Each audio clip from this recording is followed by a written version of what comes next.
Hi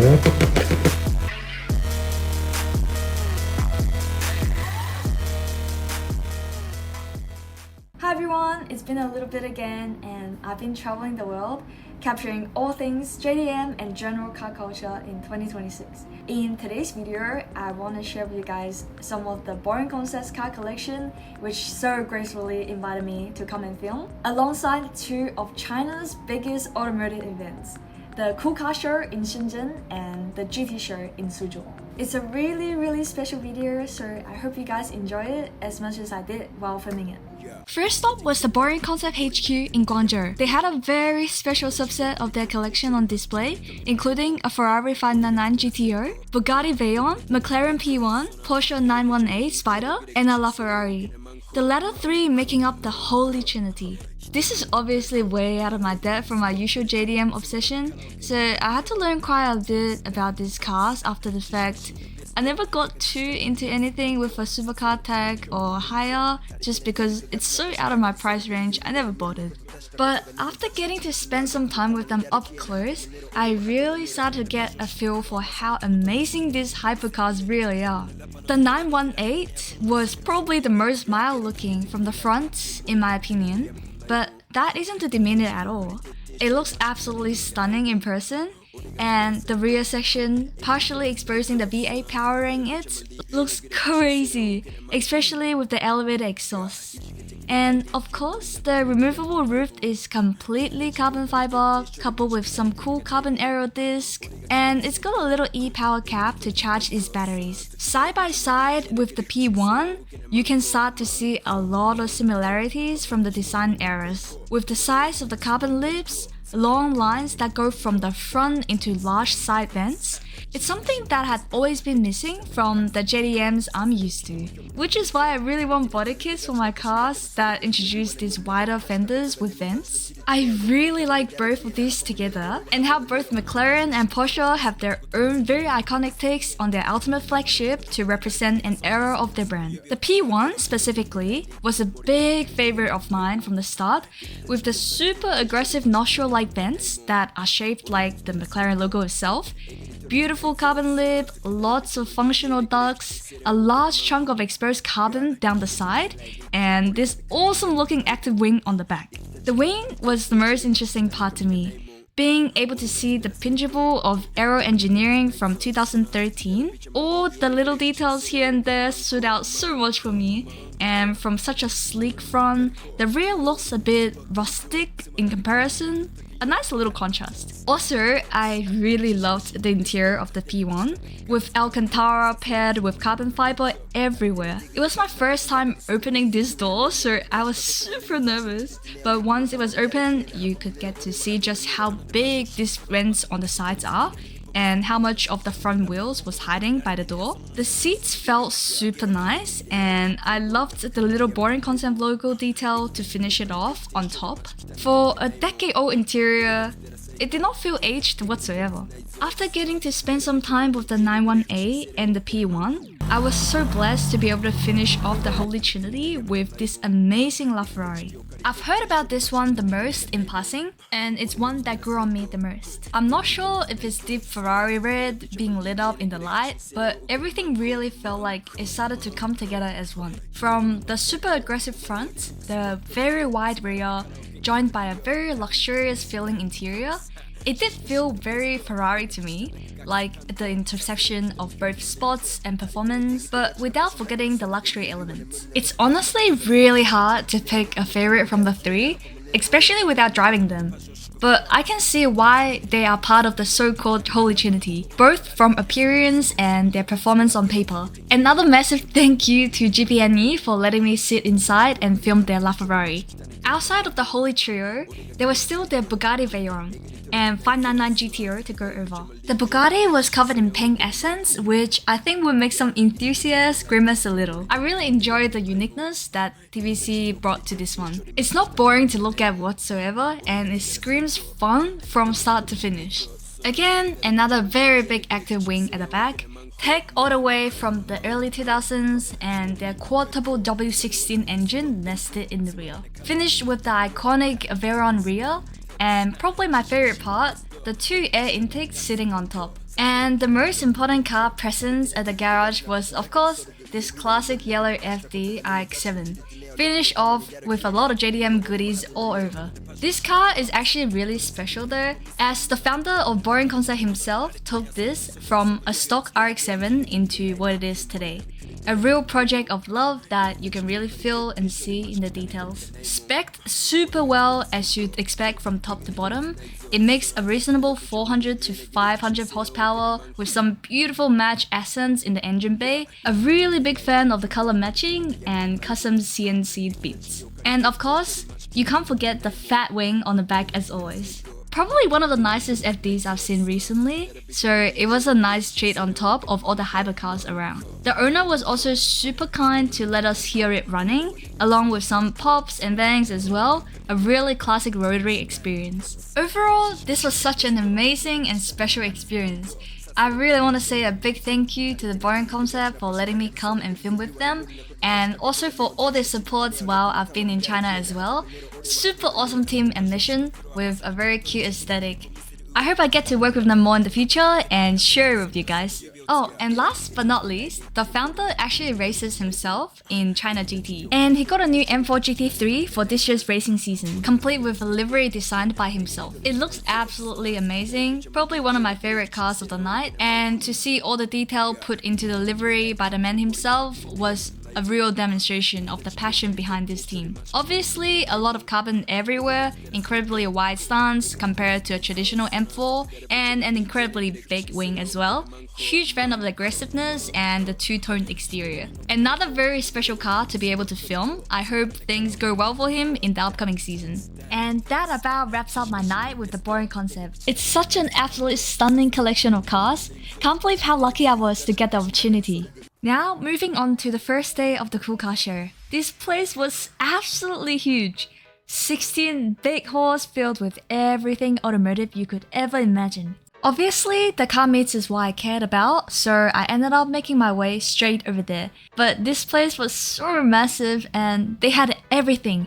Interior, exterior, AC units, sensors, and a whole bunch. Anyway, first up was going to see our friends from TBC. They had their own booths there with some other cars in their collection on display. This very cool Diablo was on display, wrapped in a custom colorway in Revenge, sitting on some Aussies, right next to one of my favorite colored McLarens.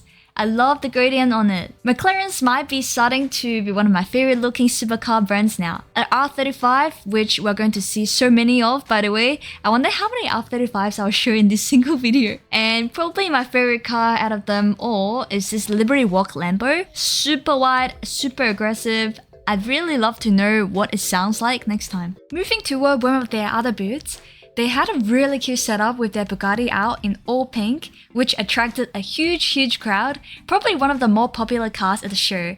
And I actually got to sit inside their Veyron, which was such an honor, and you can see just how pink it is inside there. And the quality is really good in there too. Thanks again, TBC. Moving on, there are these really nice 2 BMWs by Carbel Carbon. Some of my favorites from the show. Some really nice carbon accents all over, including the aerial discs. I saw a lot of aerial discs on display at this show. Seems to be the new popular aerial piece to get your hands on. Anyway, I ended up being mobbed by people while I was filming here. Definitely very cool to see so many people know who I am out there, but was also a bit overwhelming. But if you guys do see me at the show that you're at, please come say hi. Followed by my favorite R32 kit right now, the Liberty Walk R32 as Tarmac's show car. For me, this kit never gets old. Truly something I hope to be able to run on a 32 of mine in the future. Such an aggressive kit from the long front splitter all the way to such a huge diffuser at the back. Obviously, being in China, I had to check out the Chinese EVs. And what better example to start off with than Xiaomi XU7 Ultra, a very notorious car I feel, but with huge specs in, honestly, what seems to be a very normal looking sedan with some sports essence. It packs just over 1500 horsepower, 17 Newton meters of torque, all electric, all at under 80,000 USD. Getting to see one in person was very cool, and while it was very different from what I'm used to, I think the fact that all that power can be packed into something so cheap is one, very cool, but two, also a bit scary. I'm not sure how capable most people would be at driving this thing responsibly. Anyway, the interior was actually pretty nice. A bit too screen-based for my liking, but it was nice nonetheless. I'd really like to be able to be in one and experience the power for myself. Next up was another one of my favorites in this huge hall with a lot of cool cars. Was this very special RWB with a very unique pair of aero discs, matching with the wing on the back as well. Personally, I love the contrast in colors. I think it's super unique and cool. And the wheel plus disc combo looked super nice and premium in person. And there were also these two super cool S2Ks, probably two of the cleanest I've seen. Rocking a whole lot more aero than from factory. I actually have a friend who owns a Muse demo car back in Melbourne, and this reminded me a lot of that one, super clean build. And this ND pulled on my heartstrings, reminded me a lot of my own Miata back at home, but with nicer fitment of course. And the owner was also a very sweet girl, so it was nice to make some friends here as well. Also, she had this crazy ass steering wheel in it too. There were also a bunch of Itachas on display there too, including this Nana Demon Slayer mashup, rocking a bunch of goodies as well as 326 wings, carbon aero, Advent GTs, and endless brakes. Here is what I believe to be an Urus kitted R34 sedan with some nice SSRs on them. Don't Look Design Studio is a studio that does a lot of these Itacha designs, and we will see more of their work later on. But yeah, obviously I can't show every single car here, otherwise we'd be here all day. But there was a very nice variety of builds and manufacturers from everywhere. It was a very cool experience to see so many different sub-niches of car culture come all under one roof and be in walking distance of each other. You can just see how many passion went into some of these builds, really combining their other hobbies into their car, creating a cool representation of their personality overall. There was also some kinds press tour doing a lot over here, promoting for his new movie coming out and his new fashion brand. So it was cool to see him around randomly here and there. The next day, coming to the show, I saw the infamous Devel 16 on display. I was actually able to get up close thanks to the team there, but it was so surreal to see this thing in person. It actually looked pretty cool and pretty well presented, although I'm not exactly sure why it's here or who owns it. And I definitely don't think it was running at all, but just to get the opportunity to see such a rare example was really cool. Also, look at how crazy this interior is, with carbon stretching everywhere. Anyways, this day I got to spend more time in the car meets themselves, and I saw this Zenki's S14 out by itself. It's a bit dirty since I'd been outdoor in the rain for a couple of days by now, but it was actually a pretty tidy example. Moving on, there was quite a few of these cool small Suzukis, which is something I don't see often in Australia. And look at this crazy Rolls-Royce Mini, full with spirits of ecstasy and double R rims. Right beside, it was a smart car that had literally every single race option inside it. Strut bars, an open style shifter, an aftermarket wheel with pedals, an extra steering wheel, a handbrake extension, Toy Story floor mats, NRS and Recaros with sparkles headrests. What a mouthful! Anyway, there was a huge collection here. A cool S2K and an old Silica were on this side as well, and this pretty tidy MR2 sitting on some F-vents. On the other side, there was this really cool STO which had a bit of Neon Genesis vibe going on with it. Probably one of my favorite Lambos, and with the front off, you can see all the vents and ducts. Very cool to see. In another session, there was BMWs as far as the eye could see, kind of like a rainbow in terms of all the colors they had. And before you know it, we had some more cool Itachas to look at from the design studio I had mentioned to you guys earlier. They honestly had some really cool ones out on display. And right beside them was one of my favorite S14s on display. Obviously drift spec. I was unable to find whose it was. If you happen to know the name, please let me know in the comments. From there, I went hunting for some more old school JDM and managed to find this S15 and 34 GTT. Right beside was this RX-7s. This FD has some cute pink Brembos and some really nice Ganadors. And this FC RX-7 was in full cosplay spec. Saw this TRD ridden chaser which had some cool bits on it, and then this cool looking MK5 beside its older MK4 Velside brother in that classic top secret gold. Heading back into one of the halls, I saw these cute little dog robots. A lot of robots are at these shows, by the way. Kinda just standing around, some sim race displays, and then finally 2 more cars.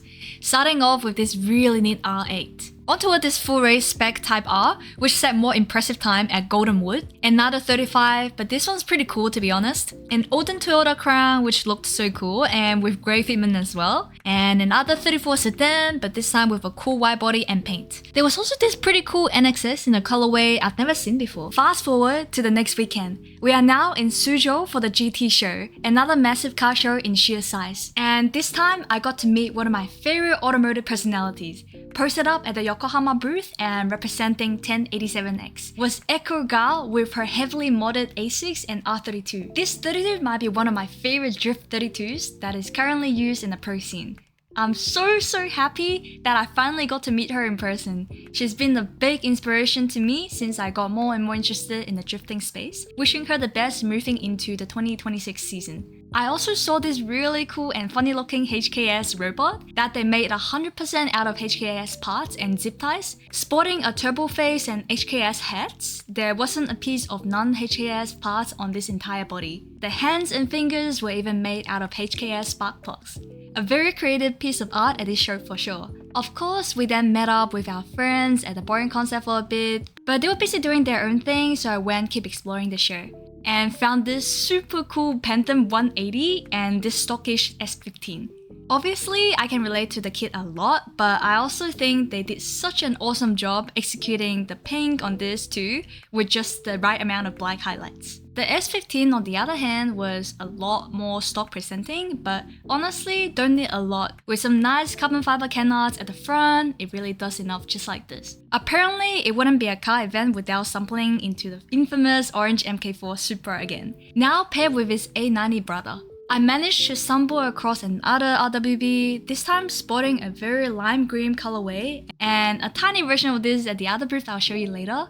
The color honestly grew on me a lot and I really enjoyed it. Some more nice initial D wraps, again wouldn't be a show without them. And here we have one of the representative cars for the GT show, this half purple half white MK4 Supra. Across from there we had the IE Amemiya booth with their blue FD demo card, always looking good. And opposite of that we had one of my favorite cars of this show, a Time Attack R32, which I believe is also a representative car of the show. I really love the colorway here and the aggressiveness of the Time Attack Aero. I'd love to make something crazy like this if I could justify it. It's just so aggressive from the front to back and I feel like it brings out the true aura that the R32 has outside of its stock appearance. Then right beside it we had most of the GTR family, a Liberty Walk R35, which I'm starting to lose count of how many of these there are, a classic Bayside Blue 34, and a very clean and tidy 32 paired with another very clean 33. Obviously, I think you know which one was my favorite.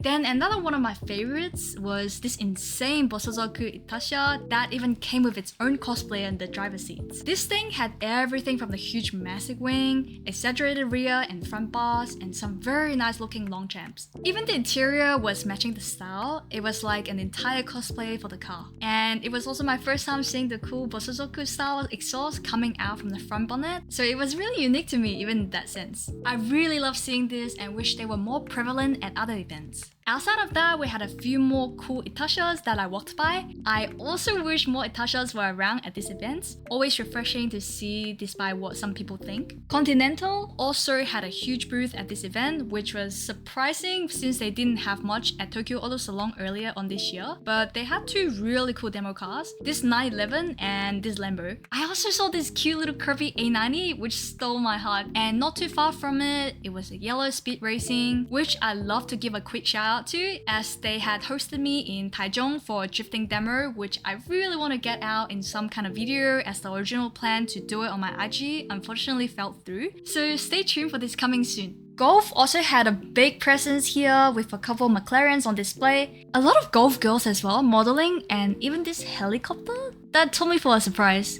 Here is another R35 to add to the count. And even Milwaukee had a stall here. I tried to break into their van to borrow some tools, but unfortunately it was a bit too busy to get away with anything, so maybe next time.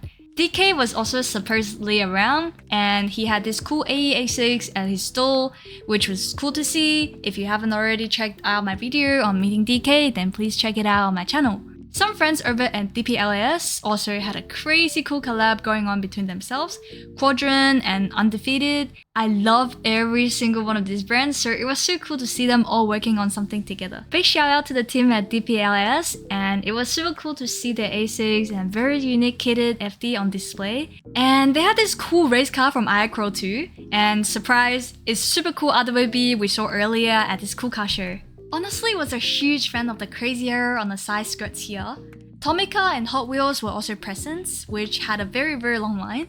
A pretty high quality no game no life Itasha, which honestly looked really cool in person, and this small drift demo put on this with mini cars, which I'm 100% going to have to get. Even WD-40 was there and had their own robot and model girl. From there, I saw this super cute Miata and RWB. I was at a loss for words on how cute these two were. I really wish one day I'll be able to have something similar to these two. Obviously, I love my Miata as it is, but these are just so cute. The Miata even had a little model of itself, and obviously this RWB was stunning. I'm really big fan of how the pink looks on this example. From there, we saw a crowd surrounding a robot socializing with everyone, and I managed to get this quick clip with it. And then I saw one of my favorite cars at the show, which is what I believe to be a 458, obviously with some really crazy wide body on it. Maybe from Liberty Walk, I'm not 100% sure, so please do let me know in the comments if you know what it is. And then beside it is another 35, which honestly had a kit I thought looked a bit goofy. Probably one of my least favorites, but each of their own. Solar Guard had a pretty unique stall, with a couple of cool 35s as well as their models also rocking a bit of a unique look too. I actually really liked the black 35, and the white 35 had a cool wrap on it as well. Last but not least was these outdoor focus trucks that had entire living spaces in them. They were absolutely huge in person, and I even managed to get inside one. They even come with fully functional bathrooms. Honestly, I could see myself living in one of these for a while if I wanted to do a huge road trip somewhere. Very cool and a first for me experience. Anyway, that about wraps up my experience with these car shows in China. There is actually a lot more footage that I recorded, but I didn't want to bore you guys with things that might seem a bit mundane to commentate over. There were a lot of different niches of automotive world at these car shows that didn't fit in the JDM or Supercar categories, but I honestly had so much fun filming them anyways. I might make another channel or something to make some smaller video focus on this, as I don't really want the footage to go waste. There was even this really cool stall that had a bunch of vintage wheels that I really wanted to go over, but there was just too many of them for this one single video. Anyway, there's so much more to come. I have stockpiles of footage from other countries that I'm just waiting to release in tandem, with some bigger events happening over there later this year, so stay tuned for that. I might also be making a backup Instagram while I wait for my main one to come back up, so also please keep an eye out for that if you want to reconnect with me and stay updated with what I'm doing. As always, I'm streaming a lot on Twitch. I have some cool IRL stuff planned for later this April, so I'll be streaming some of my China trip before I leave as well. Huge thanks again to the team and the Boring Concept for letting me film with them. And if you got this far into the video, comment below which TVC car was your favorite. And who knows, maybe we'll get to do some more content with them in the future. Thanks for watching!